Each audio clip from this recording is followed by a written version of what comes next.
Faire entendre les urgences sociales exprimées par les urnes le 7 juillet, c'était le mot d'ordre de l'intersyndicale. Pour la première grande manifestation de rentrée, le cortège a réuni au moins 2000 personnes à Grenoble. L'inquiétude pour l'avenir également auprès de la plateforme chimique de Pont-de-Claix où l'usine Vancorex a été placée en redressement judiciaire. 500 emplois directs sont menacés. Les élus craignent l'effet domino. Et puis après plusieurs années de travaux, le pôle commercial et de loisirs de Saint-Martin-d'Ernerpic ouvrira mercredi. Promoteur du projet, Maurice Bancé, directeur d'Apsis, est l'invité de ce JT. Bonsoir à tous, ravi de vous retrouver dans ce JT du mardi 1er octobre 2024, du lundi au vendredi à partir de 18h, l'essentiel de l'actualité du Grand Grenoble. Grosse journée pour Michel Barnier, un discours de politique générale et des manifestants pour critiquer le choix du Premier ministre et des membres du gouvernement. Mais la date avait été choisie depuis longtemps puisqu'elle marque le coup d'envoi à l'Assemblée nationale des discussions sur le budget de l'État et de la sécurité sociale.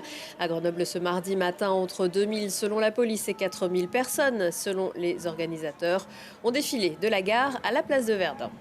Aujourd'hui, alors à la base, c'était une journée à l'appel des 9 organisations syndicales de retraités pour l'ouverture des négos sur le plan de financement de la sécurité sociale.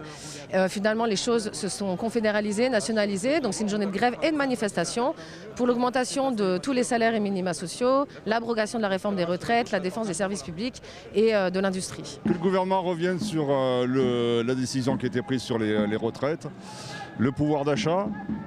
Parce que je pense qu'il faut quand même comprendre que des gens qui travaillent et qui ont 1 200 € par mois, comment ils font pour vivre de leur travail, quoi. Donc je pense qu'ils sont un peu hors sol, quoi. On voit aussi une montée des idées d'extrême droite. Alors pas forcément chez des gens qui sont des militants, mais il y a tout un climat délétère par rapport à l'autre.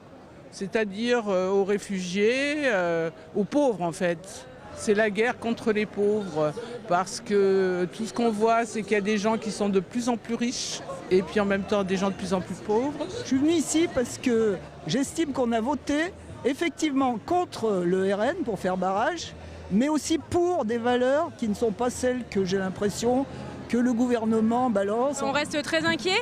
Ce gouvernement ne répond pas aux attentes des Français et Françaises qui se sont exprimés dans le cadre des législatives. Et donc, en attendant le discours de politique générale de cet après-midi, oui, on exprime notre inquiétude. Dans la rue également, mais à Pont-de-Claix, les salariés et les soutiens de Vancorex, spécialisés dans la production d'isocyanate pour le revêtement de surface. Vancorex emploie environ 500 personnes sur la commune, mais fait face depuis l'après-Covid à une concurrence chinoise agressive. Le 10 septembre, le tribunal judiciaire de Lyon a placé l'entreprise en redressement judiciaire, mais c'est tout l'avenir de la plateforme chimique qui pourrait être impacté. Aujourd'hui, le ras-le-bol, il est effectivement général, puisqu'on nous rabat les oreilles sur la problématique de souveraineté industrielle, de réindustrialisation. Alors si on veut parler de réindustrialisation, ce qui serait surtout important, c'est de maintenir déjà l'industrie existante. Au lieu de parler de réindustrialisation, maintenons l'industrie qui existe, laissons les emplois sur le territoire français et tout se passera bien. On manifeste pour que tout le monde soit bien au courant et qu'on secoue un peu le cocotier pour que les Thaïlandais ils se mettent à table avec d'autres potentiels racheteurs pour pouvoir nous racheter et faire que l'usine elle tourne encore assez longtemps pour tout le monde et pour toutes les communautés du moins autour. Il y a des racheteurs, il y a des repreneurs qui viennent visiter la plateforme. Les offres devront être déposées jusqu'à peu près 17-18 octobre. Donc c'est ça l'enjeu, c'est d'avoir des offres de reprise sur l'ensemble du site. Nous considérons que tout doit être repris aujourd'hui.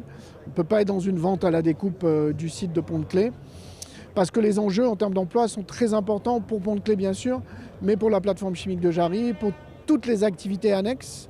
Les activités, je dirais, de sous-traitance qui dépendent de la plateforme chimique. C'est une première. Potentiellement, on espère qu'il n'y en ait pas d'autres. S'il doit y en avoir d'autres, il y en aura d'autres. On sera prêt. Et vendredi, vous entendiez à l'instant Christophe Ferrari. Vendredi, le Conseil métropolitain a voté un vœu à l'unanimité pour trouver justement des repreneurs qui pourraient faire évoluer le site au profit de l'environnement et du climat. Il demande pour cela l'aide de l'État, des industriels locaux, des collectivités et des organisations syndicales. Un homme de 28 ans interpellé lundi à son domicile dans un département limitrophe de l'Isère, selon le procureur de la République de Grenoble.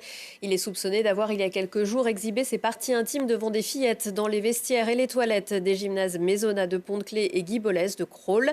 Le presque trentenaire aurait également montré des vidéos pornographiques aux petites filles âgées de 8 et 7 ans. Il aurait reconnu les faits et sa garde à vue a été prolongée. Son matériel informatique a également été saisi.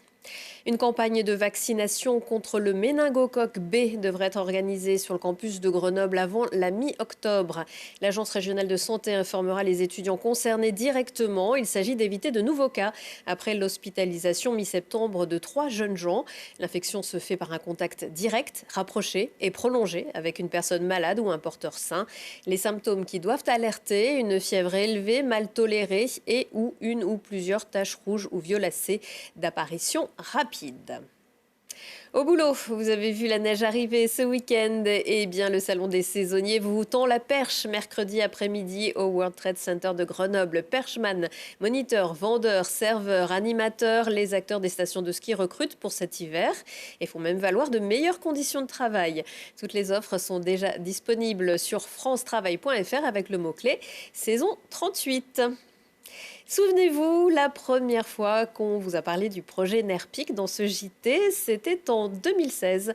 Après quelques péripéties, le centre commercial et de loisirs de Saint-Martin-d'Hères n'a jamais été aussi près d'ouvrir ses portes. Ce sera demain, mercredi 2 octobre. Et pour en parler, je reçois Maurice Banzé. Bonsoir.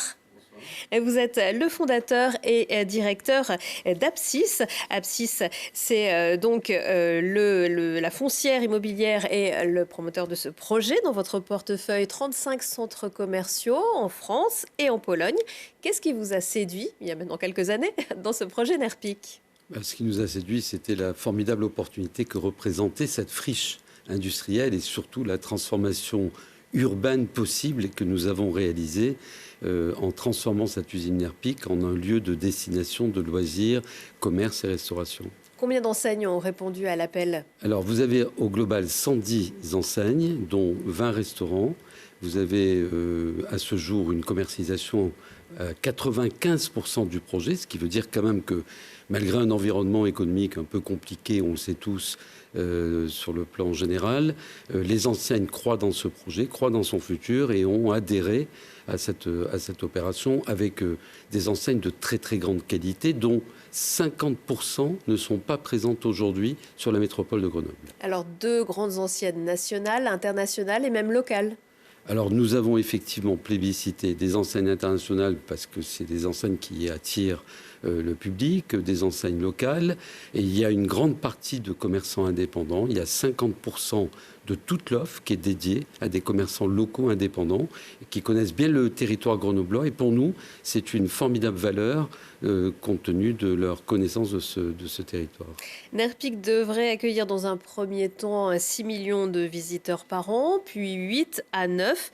Je vous dis des visiteurs parce que l'objectif, vous l'avez dit, de l'objectif de la commune et de ce projet, c'est de faire un centre-ville qui n'existait pas à Saint-Martin-d'Hères. Comment on prévoit tout ça ? Écoutez, c'est très simple. La commune de Saint-Martin-d'Hères, c'est la 2e commune après celle de Grenoble de la métropole. C'est 35 000 habitants, mais c'est aussi un peu plus de 40 000 étudiants, c'est 15 000 actifs. Et il n'y avait pas de lieu pour tous ces publics pour se réunir. Et donc on a fait un projet extrêmement novateur, puisqu'on a fait un projet totalement ouvert, avec une promenade piétonne complètement paysagée, avec une ambition environnementale très développée. Nous avons planté plus de 180 arbres, nous avons créé du photovoltaïque pour 7000 m², qui est la plus grande concentration de photovoltaïque de la métropole. Et nous avons une vision, une ambition de certification excellente dans les BREEAM ou HQE, ce qui prouve, si besoin était, la qualité environnementale de ce projet. Et on trouve même des œuvres d'art. Donc pour se balader, c'est parfait. Effectivement, pour agrémenter le parcours du client. Vous savez, on parle beaucoup aujourd'hui d'expérience client. Et donc l'expérience client, c'est d'abord une architecture de très grande qualité qui a été faite par la maison Édouard François et qui, au regard de la mémoire historique de ce site et notamment le passé industriel, nous avons conservé une partie des bâtiments qu'on trouvait intéressantes alors que la réglementation aurait pu nous permettre de les détruire. Nous avons pris le parti de les conserver et nous avons surtout créé des bâtiments neufs avec une architecture en shed, donc en toiture qui était la caractéristique de l'architecture industrielle.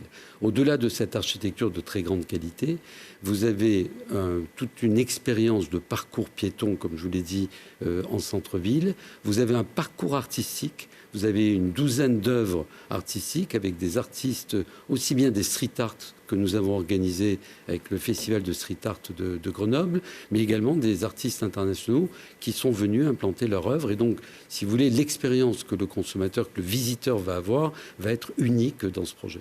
Alors, je l'ai évoqué un petit peu, le parcours a quand même été semé d'embûches. Aujourd'hui, tout n'est pas tout à fait réglé, pour diverses raisons, notamment pour le cinéma qui ne pourra pas ouvrir tout de suite. Alors, la particularité du sandwich administratif de notre métier fait que les autorisations commerciales qui ont été très longues, et vous l'avez souligné, à être obtenues et définitives, le process des cinémas est très différent. Et donc, on a obtenu l'autorisation des cinémas au printemps 2024. Donc, le cinéma de 6 salles, tel qu'il a été autorisé, avec 1100 fauteuils, au travers de l'opérateur Megarama, qui va donc opérer ce complexe de cinéma, sera ouvert avec un décalage d'environ 2 ans de la première partie que nous inaugurons demain. Ce qu'on peut lire dans le dossier de presse, c'est que Nerpic sera le seul centre commercial, centre pôle de vie, voilà, appelez-le comme vous voulez, à ouvrir en France cette année, le seul. Ça veut dire quoi? Est-ce que ça veut dire que le modèle est en perte de vitesse ou qu'il n'y a plus de place? Non, je pense que, si vous voulez, le modèle qu'on a connu pendant des décennies, qui est un modèle principalement axé sur une partie surface alimentaire et galerie marchande, ça c'est un modèle où il y a eu un maillage extrêmement important en France et que de façon évidente depuis quelques années, et notamment depuis l'apparition du e-commerce, les attentes des consommateurs sont très très différentes. Les consommateurs veulent véritablement vivre une expérience de shopping lorsqu'ils fréquentent les équipements commerciaux. Donc ces équipements vont devoir se moderniser. Il y a encore de la place pour des nouveaux équipements. La preuve Nerpic, même si on a mis quelques années pour le réaliser, est la preuve qu'il y a encore de la place. De façon évidente, il y a moins de place que ce que l'on a connu il y a quelques décennies. Merci beaucoup Maurice Boncet. On vous retrouvera sans doute mercredi dans les allées de Nerpic. Absolument, merci de votre accueil. Dans l'agenda du Maroc à la Bulgarie, en passant par la Slovaquie, la Crète ou l'Espagne, la série de documentaires Traverse nous fait voir du pays. La montagne est le point commun de toutes les destinations et chaque voyage est pensé pour minimiser l'empreinte carbone. Le premier épisode consacré aux terres berbères, en présence des réalisateurs Evan Rouillard et Thomas Delfino, snowboarders professionnels et aventuriers, et d'une partie de l'équipe du film, sera diffusée mercredi soir au Mimistan à Grenoble. Avez-vous déjà entendu parler des Slits? Non? Il s'agit pourtant du premier groupe de punk féminin formé à Londres en 1976. Punk ou comment nous ne sommes pas devenus célèbres racontent leur histoire par la compagnie Soy Création, un spectacle électrisant et jubilatoire à voir et à écouter mercredi soir à l'heure bleue de Saint-Martin-d'Air. La 20e édition du Grenoble Alpes Métropole Jazz Festival se poursuit. À l'affiche mercredi soir, Antonio Placer, l'artiste grenoblois originaire de Galice, adepte du flamenco, se produira avec ses musiciens sur la scène de l'Oriel de Vars. Entre respiration salvatrice et rythme incandescent, virtuosité et timbre de chant, le quartet dessine un spectacle fort et original. Retour de l'actu dans 1 heure et en replay sur télégrenoble.net. On se quitte en musique avec Jeanne Haddad qui se produira en version acoustique mercredi soir à l'auditorium de la MC2 de Grenoble. Excellente soirée à tous. Also terrified, beyond quantified, over-secluded and well overguarded. Oh, so idealized, over-romanticized, so much to look at and so much to see. Can't wait to see you to get rid of me. Can I be on both sides? Will we ever collide? wait for the crash, we'll never go back. I see you, I feel you, the perfect collapse. Can I be on both sides?